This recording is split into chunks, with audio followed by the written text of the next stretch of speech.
Hi, friends! Welcome back to the Whitby Public Library's virtual library branch. I am Mallory, the Community Engagement Librarian at Whitby Public Library, and I'm so excited to be here today. I have a very special guest with us, and we're going to kick off the Whitby Comic Arts Festival, or WhitCAF 2021, right now, a little bit earlier, a little bit ahead of schedule. We're streaming live today with Manfred J von Vulte from the Comic Book Project Canada. But before we officially begin, I would like to do our land acknowledgement. Even though we are in the virtual branch, the physical branch of Whitby Public Library is situated on the treaty and territorial lands of the Mississaugas of Scugog Island First Nation. So may we respectfully honor the knowledge and understanding of the Indigenous stewards of these ancestral lands and ensure that the voices of the First Peoples are always represented in our collections, programs like this, and services too. So I will be introducing my friend here today, Manfred von Vulte. I'm going to add him on. Good morning. Good morning. Awesome. So he is the published author of numerous articles, as well as 2 children's works, a history book, and an educational guide on the use of comic books in experimental learning for parents and educators. And I'd really like to actually share that with you because it's available at the Whitby Library right now on one of our ebooks on Hoopla. It's called Comic Books and Other Hooks by Manfred von Vulte. So you can check that out today if you'd like.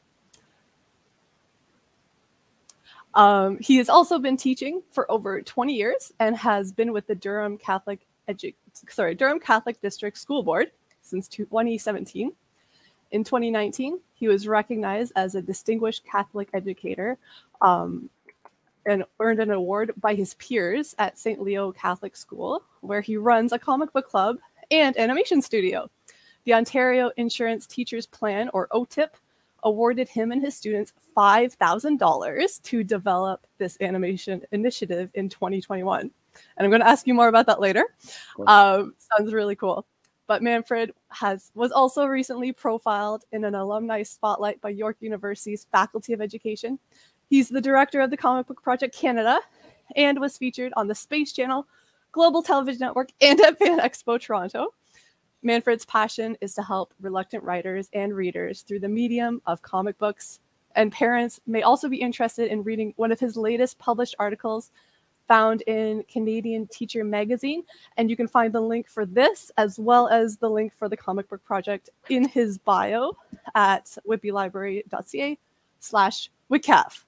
That was a huge, huge bio. You have accomplished so much.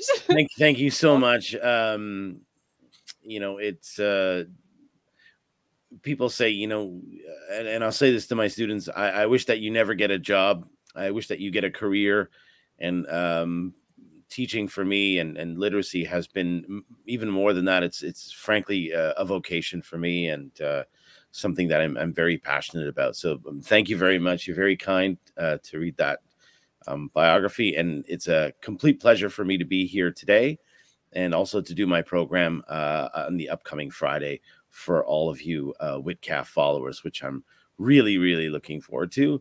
And eventually one day I am very hopeful that we will be back in person.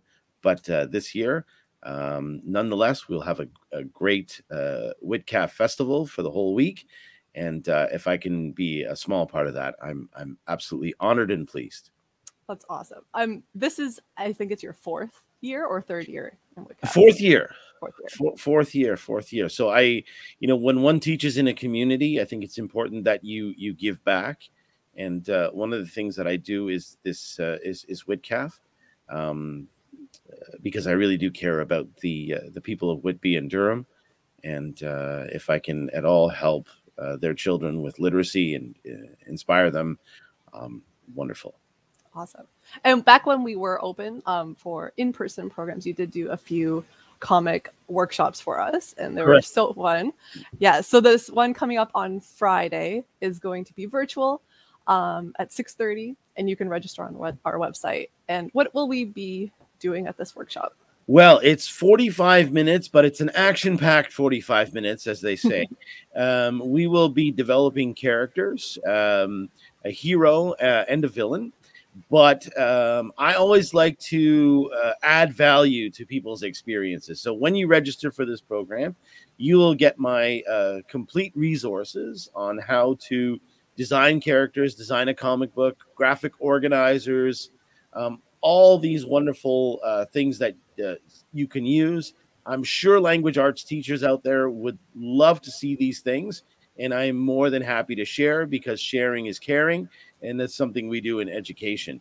So I'm promising a great time, but also an experience beyond 45 minutes. We will do our best and talk and create great characters, and then I will pass that to you, and you can still interact with the Comic Book Project Canada far after we have our session. So this will be a great introduction, and by no means the end. When I present something online, I like to leave a legacy for people who are interested in it and willing to engage beyond that. So I'm very excited about it.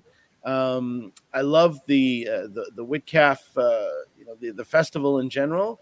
And although I teach at St. Leo, a school I love a great deal. I'm always willing to share with educators, students, and parents across the virtual world, certainly in Durham and Whitby. So it's my pleasure. Awesome. That's very cool. I just opened up the page for the Comic Book Project Canada.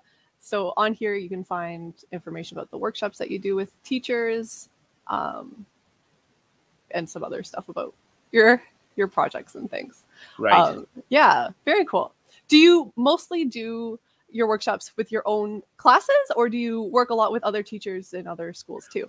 Well, it's interesting. Prior to the pandemic, we were invited by the Toronto District School Board to come into 10 schools, that what they call their model schools division, to work with parents and students in the evening on how to write comic books and create characters. And this was really wonderful stuff. We work with a lot of writers across the spectrum, students who are so enthusiastic and great artists, and also students who were really reluctant readers and writers. They were there, they were interested in comic books, but they would often tell me, "Oh, Mr. Vulte, I'm really not a great writer or a great drawer, and I don't like to read a whole lot." And it was absolutely amazing how this approach, and it's not the only approach, how this approach really created a lot of hope and reinvigorated a love of learning or a love of reading. And I always say to my own parents at St. Leo that all you need is one hook, one book to take students by the hand, and then you can really ignite a love of learning, or a desire to go to school, or a great book to read. And this is what we like to do. I think as we move forward, I have another colleague I work with who is with the Durham District School Board. And we will probably be looking to expand as we go outwards with the project. It's a labor of love. It's I get very sad sometimes when we're out in the community or the wider community on the internet, wherever, and students say, I really don't like reading and writing, and they're a little bit resigned to their fate, and they don't have to be. Everyone can take a lot of joy out of this, and it is this joy that we try to convey, and certainly hope as well. Very cool. That's awesome. I think you sound like such a great teacher. I really wish I could be in your class.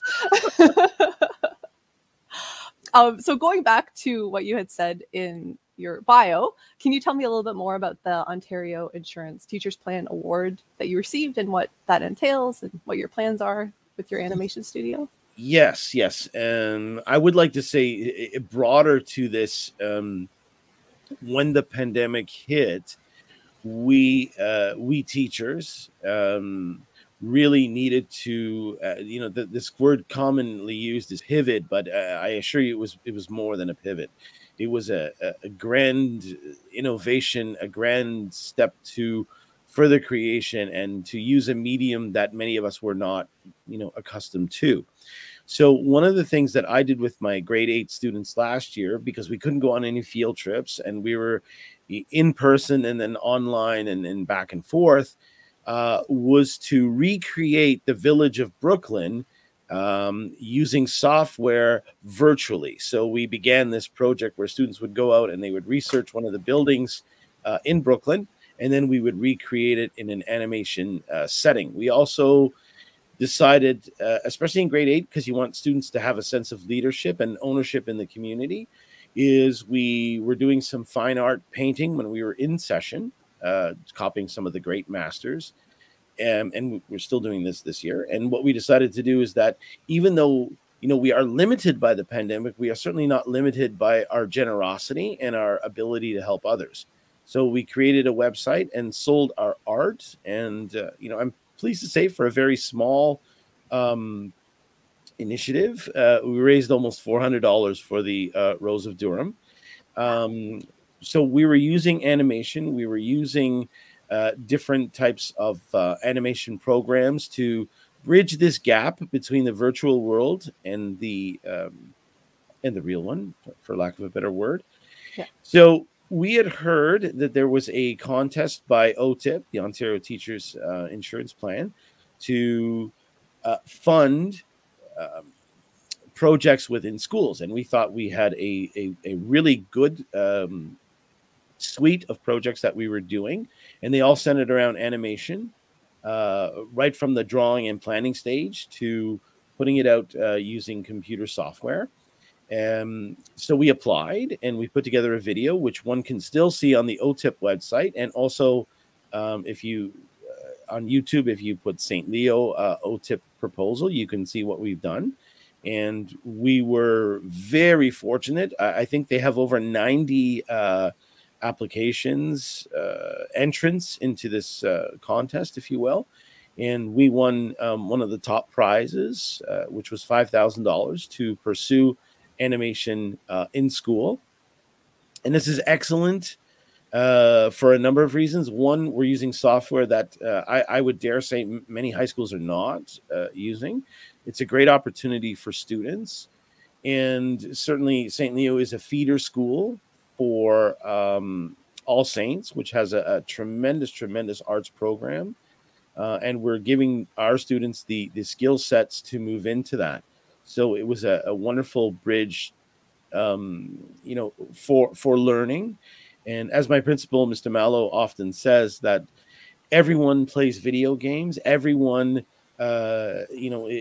especially at that age, is on the internet. And it was a great opportunity for them to get into that. It was a great entry point. And you don't have to be the top student or have any special skills really to do that. It's very universal. And that's what I love about it. And, we were able to affect change in the community in a positive way under some very, very tough circumstances. And just a shout out to all teachers out there.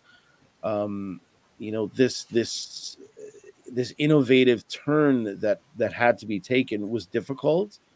But, the work and the change, the effect on the community and on students certainly doesn't go unnoticed. Yeah.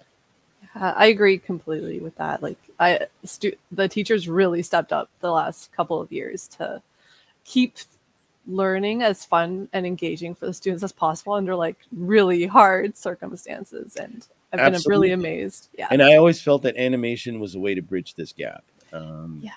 We were one of the few clubs that was able to keep running through the pandemic because we could do it virtually. And Awesome. I congratulate all those students who were able to do that.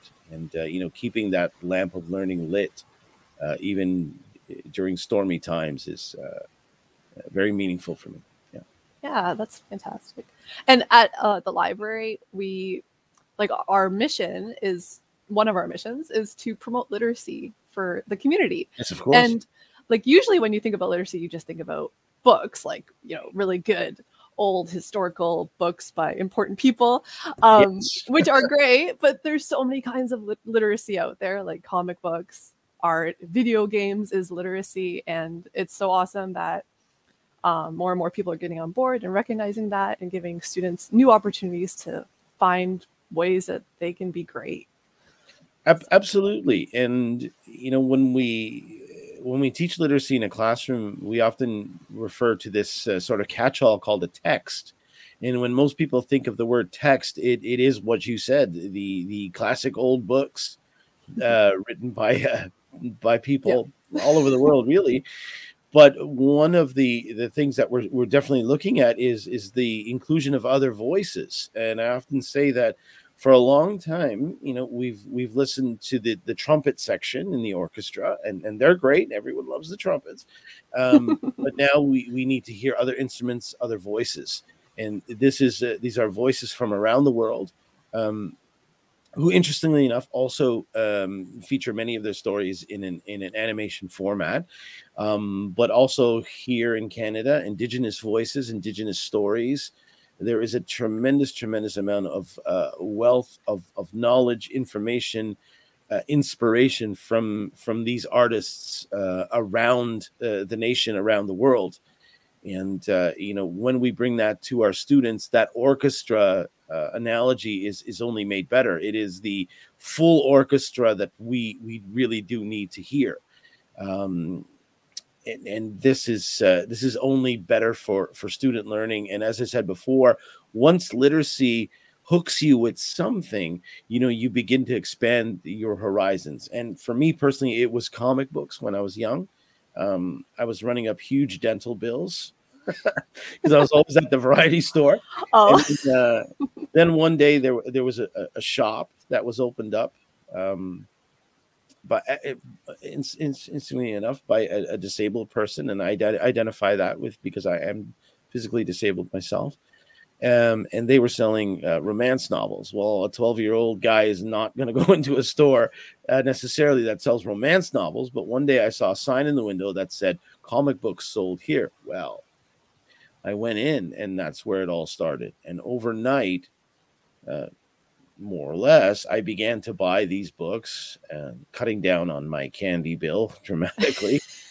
But teachers began to notice, wow, you know, your vocabulary is really improving. Your way of storytelling is really improving. And I credit comic books for that. And obviously I didn't stay with comic books. I stayed with them sort of as a hobby. It's a lifelong hobby, a lifelong passion of mine. But it was a gateway to other books and other learning. And this is really important for people, because it opened up the classics to me. It opened up books on science, on history, on geography, on religion even. And it was a real expansion. And I think a lot of parents out there are looking for that door. My son or daughter is not a good reader or writer, I hear. Or they say, oh, he or she doesn't like to read. Well, maybe this is one way to that. There are other ways to it as well. But if I can inspire that in others to go through that door and to see that all is still possible, that means a great deal to me. yeah. I love that analogy that it's the gateway to literature. That's very cool. Yeah, at the library, we say that we are the doorway to discovery. That's correct. Yes. I always like your phrase with that too. Yeah, me too. It's one of my favorites. Yep. It is true. That's so cool. Like, you wouldn't really think that your vocabulary could improve with comics because you just think about the visuals, but like there's so much. Like a picture says 1,000 words. Like there's so much in those visuals. Yeah, and not to plug my book or anything like that, because you can get it out of the library. But part of that book is I actually did a study, an independent study. I went through 1,000 comic books. A real hardship for me. Research. both Marvel and DC, and then I took a look at the different tests that students can possibly take in Ontario to get into university, and also looked at the SSAT test in the United States. And it was interesting what I discovered. Out of 1,000 books, I did word lists and contrasted them against these lists for these secondary or post-secondary tests. And in many cases, we have a significant representation of vocabulary in comic books that you also see on a lot of this testing that students need to take to get into some higher education. And I found that fascinating. And then I kind of did the same comparison to texts that we would normally see, newspapers and such. And again, the proof is in the research. The high frequency words that were of again a great caliber were in some cases overly represented in a comic book. So it's sometimes changing people's thinking on that is an interesting thing. And what I like to do too when we create comic books is there is this I didn't coin this this theory, but there is a very good educational theory. I'd say it's even beyond theory, where if you can give a student experience and memory, they will take that into themselves and begin to apply it independently on their own. And creating a comic book, writing a comic book, creating characters really does that. It gives them that experience, and then it becomes part of who they are and their own learning. And this is a good piece for parents, for students, for teachers. And this, what I don't call this, but I certainly recognize the term, is experiential learning. Is really the key to 21st century growth and development for students. Awesome. That's so, wow. I could listen to you talking about comics all day. This is so great. Hopefully everyone else agrees. I'm sure they do. I was also wondering, so did you study at York University, or where did you? I did, yes. Yeah. I am very proud to be a student of York University, and I'll tell you why very quickly. I am the son of refugees and immigrants, and York University is it's changing, but I would still say that it is the university of those people like me, who are themselves immigrants or refugees, or who are the sons and daughters of immigrants and refugees. And I will say I am very proud of that. And the university for me has given me every opportunity in life that I've had. And for me, that was the right path. And I credit my professors,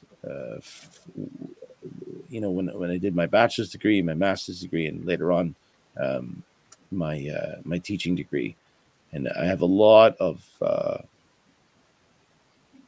respect for York University, and I think this needs to be said a little bit more often out there, because it is a school where that is and should be one of its focuses. It's the university's strength is its people that went through there, and the opportunities that it gave folks like me. So, yeah. Awesome. Yeah. Did you study art or literature in school, or something totally different? I I had an idea to become an archaeologist and to work in museums, and I loved it. I love the museum field. It is the rare combination between academia, history, performance. I always hear this terrible critique that Canadian history is boring. It is most certainly not, but it is often presented as American history is, and it shouldn't be. Canadian history is the story of the struggle of individuals and groups who are not necessarily famous, but have overcome tremendous odds to get to where we are. And it is like any history, it has its dark and light parts, and accepting these is, I think, the duty of every Canadian. But I love working in museums. I did it for 10 years throughout my last year of high school, and then into university itself. So one begins to know where to get replicas and this has always helped me to be a history teacher. I like hands-on delivery. History shouldn't be taught out of a textbook all the time or from a video. Students need to feel and touch and experience history, and that's why I love the museum field. So that was one of the things that I pursued. In university, I studied anthropology, history, and geography. Those were my passions. I love the stories. So you can kind of see where there's a link to comic books there. The stories are fantastic, and they need to be presented as such. So I studied that. And it was always fascinated me, this interplay between culture, history, and the development of people, and how we get to know all people and all stories. The human story continues to grow and to evolve, and we have to recognize the dark parts, but also the triumphs as well. And this is a mature view of history. Yeah, and so that's and conveying that to others was sort of my outlet to do that in museums. And it was a lot of performance there, and also writing and conveying these stories. And I used to love to give the tours and do the education programs, so it was a natural for me to get into education, but through museums. Very cool. Yeah, and it's like out of classroom teaching, so it's different style of teaching. Yes, for sure. And you're weaving a story, and I think that really made me a better teacher, frankly, when I got into the profession. That you have, for lack of a better word, a captive audience for an hour while people are on your tour. And you have to know how to speak and fashion the history accordingly. History is nothing if not for the storytellers. And whether that's an oral history like we do in museums when we take people on a tour, or whether it's in indigenous stories or stories from other cultures, the delivery is key. Yes, for sure. And you're right about the captive audience. They want to be there. It's a little bit different from classroom teaching, because you're like, yes, you paid a ticket, you're here, you're committed. This is true. I've taught history in summer school. I was allowed to do my practicums in summer because I was already teaching. So I taught grade 9 history for 2 summers. Grade 10 Canadian history for 2 summers, often in sweltering heat, to students that didn't all want to be there. And one has to recognize that too, right?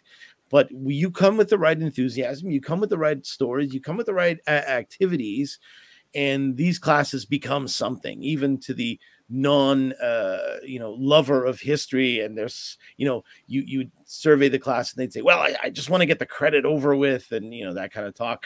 But at the end, if you've done a great job when these students stick around after school and want to talk history. And 2, when the course is over, they're like, wow, you really made me interested in it. That's a payoff for any teacher that is just simply wonderful. And it's very easy to teach what you are passionate about. But the challenge is when you're meeting students who aren't passionate about it, but you can inspire them nonetheless. And I think that's the great, one of the great rewards for being a teacher. Yes. And I feel like your calling to be a teacher has been interwoven in your whole story, that as you're talking, I feel like that's just something that you're always sort of meant to do. And comic books are just a big part of that. And I think so. It all fits together. So I'm a person of faith, Catholic. I work at a Catholic school. Mm-hmm. I feel it's my vocation, but I also have this feeling too that, you are prepared for different things in your life. And sometimes we don't all see them. And one of the things I like to say to my students, certainly to give a lot of hope, and sometimes in times that don't have a lot of hope, perhaps, is I say direct quote from Superman, but and I tell them as such, but I said, you are all here for a reason. I don't know what that reason is necessarily, and you may not know what that reason is right now, but I think that needs to be said to more students out there. And it's a very hopeful statement that they are here for a reason. And it's important we convey that. Yeah. Thank you so much. Yep, I'm on. Okay. Thank you.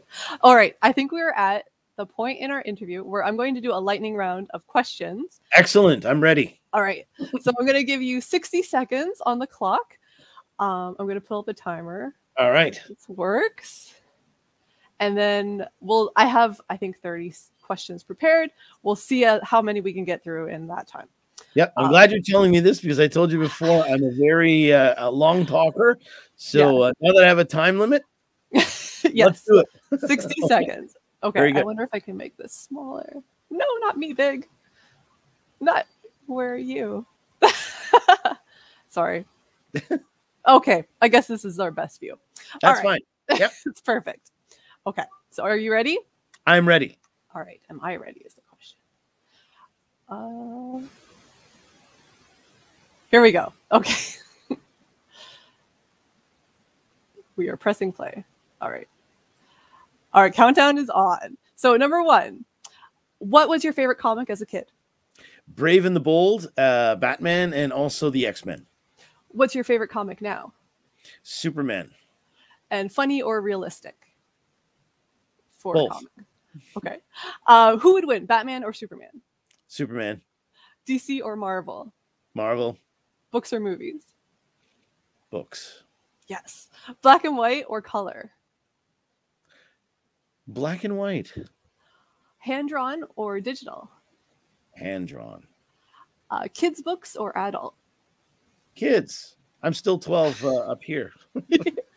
Action or romance? Action. Best Spider-Man character? Venom. Okay. Best medium? Comic books. And what is your biggest gift wish? Like your Christmas gift wish or something like that. Oh, a Christmas wish gift. A dog. Oh, yes. Very cool. Are you hoping to actually get a puppy this year? Yes, it was a promise I made to my son when we moved here. So, Robert, if you're listening or you're watching this, it is very important for me to keep my promises, especially to my son. Yes. Oh, that's awesome. Love that. New house, new dog. Perfect. Of course. Yeah. All right. Well, we're all finished. So again, we can meet Manfred next week on Friday, 6:30 for Create the Baddest Villain or the Greatest Hero, where he'll do his workshop in a jam-packed, action-packed, exciting 45 minutes. Really looking forward to it. All ages welcome. So yeah, sign up and you can, who knows what you'll create. It'll be great. Yeah, and WhitCAF continues. So starting today, if you have a Whitby Public Library card, you can head over to the Comic Book Addiction store, which is on Brock Street, kind of near Brock and Mary. If you show your library card, you'll get 10% off comics, and you'll get a free comic valued for, I think it's $2, but they have some aside for you. So get some new comics today. Just an aside, I also shop there, and I endorse it totally.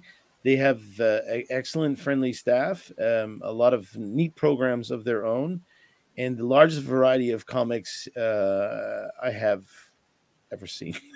Yeah, and like so clean and organized, this store. It's like a librarian's dream. It's fantastic, and they have game nights. Yeah, lots of really great programs happening. Local business, family owned, like awesome. All the good things. Absolutely. Yeah. All right. And where can people go to learn more about you? Well, they can certainly look at my YouTube channel. I created, I think there's about 20 videos on there to help parents and students with language arts in general. You just have to type my last name into YouTube, and it will come up. Make sure to put a space between Vaughan and Vulte. Also, you can go to www.comicbookprojectcanada.com and explore some of the resources that we have there. I'm also on Twitter. The Comic Book Project Canada is there, and I'm happy to reach out to any parents or teachers who may want to speak with me about resources and teaching with comic books and experiential 21st century learning. Very cool. Last question. What is your next step? Like, where do you see yourself going after this? Okay, well, I'd have to give a shout out here to my good friend and comic book illustrator and tremendous artist, Shane Kirschenblatt. He and I are working on a book for toddlers who are first going into school. And it's called The Purple Lion and the Spotted Leopard Go to School. It's a story I used to tell my son. So I'm writing it and he's drawing. So a big shout out to him. So that's where we're going with that. The animation studio continues at St. Leo. Our aim is to put an animation short together by March or April and enter it in some competitions. And of course, we'll be using animation with our website again in grade 7-8 as I teach e-commerce and design and helping out some community charities with our great work at St. Leo. Awesome. All right. Well, thank you again for coming. I'm really excited to check out your new children's book. I hope we get a copy at the library. You will? Oh, absolutely. And look for that probably April or May. The story's written, and Mr. Kirschenblatt and I are discussing the next steps. Awesome. Very exciting. Cool. So thanks, everybody, for listening. And we'll be back here again tomorrow morning. 10 a.m. with Julia from Carpo's Collective for another WhitCAF interview. So I will see you then. And thanks for coming, Manfred. Talk to you next time. Absolutely. We'll see you Friday. Thank you very much. Thank you. Thanks. Bye.